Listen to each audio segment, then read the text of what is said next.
दोस्तों, तो आज का विषय होम्योपैथिक पद्धति के द्वारा कान के रोग, ईयर ट्रबल्स के बारे में हम चर्चा करेंगे।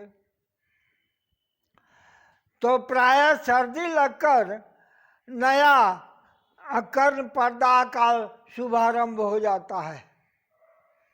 प्रायः सर्दी लगकर नया कर्ण पर्दा का शुभारंभ हो जाया करता है और कंठ या नासा गलकोश की दूषितावस्था या किसी चर्म रोग के साथ इसका कुछ न कुछ संबंध रहता है। कान में टपक, सूजन, लाली और ज्वर के साथ कुछ कम या अधिक सुनाई पड़ने का भाव इस रोग का मुख्य लक्षण है।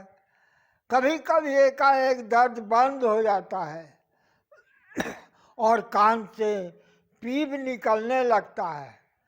पहले से उपचार नहीं किया जाता है तो कान का भीतरी अंश भी प्रभावित हो जाता है और फिर धीरे धीरे पीप निकलने लगता है। तो दोस्तों, प्रस्तुत लक्षण ही कर्ण रोग का पहचान है। तो ऐसे अवस्था में हम निम्नलिखित औषधियों को व्यवहार में लाकर हम इस कर्ण रोग से छुटकारा पा सकते हैं। तो दोस्तों, कान का रोग और इसका दर्द बड़ा ही कष्टदायी होता है। इसका दर्द बर्दाश्त नहीं होता है और हम बड़ा तकलीफ में पड़ जाते हैं।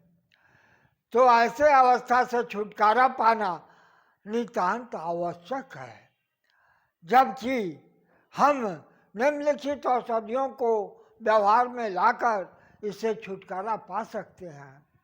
तो दोस्तों, एकोनाइट का 1x पावर यह औषधि पर्दा की प्रारंभिक अवस्था में देनी चाहिए। यदि पर्दा के साथ ज्वर भी हो, ज्वर बुखार भी हो, तो 3x एकोनाइट पावर, एकोनाइट का 3x पावर व्यवहार में लाना चाहिए। इससे हमको रोग में छुटकारा मिल जाता है। अगर रोग पुराने अवस्था का हो गया हो तो उसमें सल्फर 30 का व्यवहार करके इससे हम लाभ पाते हैं।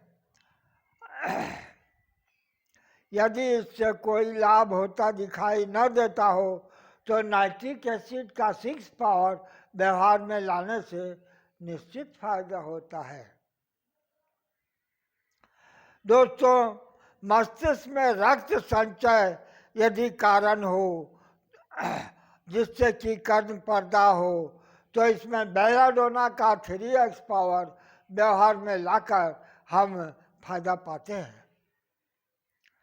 चेचक, मस्तिष्क में रक्त संचय आदि के कारण होने वाले कर्ण पर्दा में बेलाडोना का 3x पावर बहुत ही उम्दा दवा है, जिसको कि 8-10 बूंद दिन भर में 3-4 बार लेकर हम फायदा पाते हैं। उसके बाद आता है दोस्तों मर्क वाई का 3x पावर, जबकि चेचक के कर्ण पर्दा दर्द दांत तक फैल जाता है या गर्म सैया पर सोने से बढ़ जाता है तब उपयोगी है। कैमोमिला का 30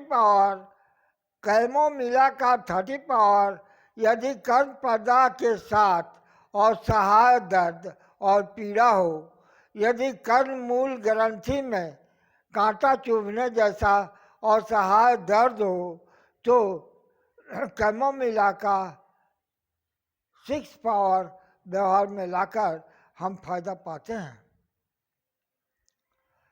उसके बाद आता है दोस्तों पल्सटीला का 3 पावर और 30 पावर एक्सरे के बाद सर्दी के कारण उत्पन्न रोग, नोच डालने अथवा तीर लगने जैसा दर्द कर्म पैदा हो तो उसमें पल्सटीला का 3 पावर और 30 पावर का व्यवहार करके हम फायदा पाते हैं। उसके बाद आता है दोस्तों मार्शल का 6 पावर, जबकि कान में टपक और दर्द तथा कान के नीचे की गांठ फूल जाने पर यह औषधि प्रयोग में लाने से बहुत लाभ होता है। मार्शल का 6 पावर 8-10 बूंद दिन भर में 3-4 बार। उसके बाद आता है दोस्तों प्लांटैगो का क्यू पावर, जब निम्नलिखित औषधियों से कोई लाभ न हो रहा हो तो ऐसे अवस्था में प्लांटैगो का क्यू पावर उक्त औषधियों से लाभ न होने पर हम देते हैं। उसके बाद आता है दोस्तों कैलकेरिया का पिकनिक, कैलकेरिया पिकनिक का 3 पावर, कान के बाहरी भाग में पर्दा और वहाँ छोटी छोटी पीप भरी फुंसियाँ होने के लक्षण में इसे सेवन करने से तथा फुंसियाँ रुई से ढक देने पर दर्द कम हो जाता है। तो कैलकेरिया पिकनिक का 3 पावर बहुत ही उम्दा दवा है। विशेष सावधानी, फलालैन या रुई से कान ढक रखना चाहिए, इससे कान के छिद्र में सर्दी नहीं लगने पाए। फलालैन या नमकीन पोटली बनाकर गर्म कर उसका सेक करने से 2-1 बूंद गरम सरसों का तेल कान में डालें या पल्सटीला का क्यूब पावर कान में डालने से भी दर्द दूर हो जाता है। तो इस तरह से हम देखते हैं दोस्तों कि निम्नलिखित औषधियों को व्यवहार में लाकर हम इस कर्ण के जटिल रोग से फायदा पा सकते हैं और इसके कष्ट से फायदा पाते हैं। कान के रोग का उचित उपचार निम्नलिखित नियमों के द्वारा हम पाते हैं। तो कान के रोग से छुटकारा पाना बहुत ही जरूरी है और तभी हम अपने दैनिक जीवन में स्वस्थ रहकर दैनिक जीवन के कार्यों को भली भांति कर पाते हैं। तो दोस्तों आज इतना ही, धन्यवाद।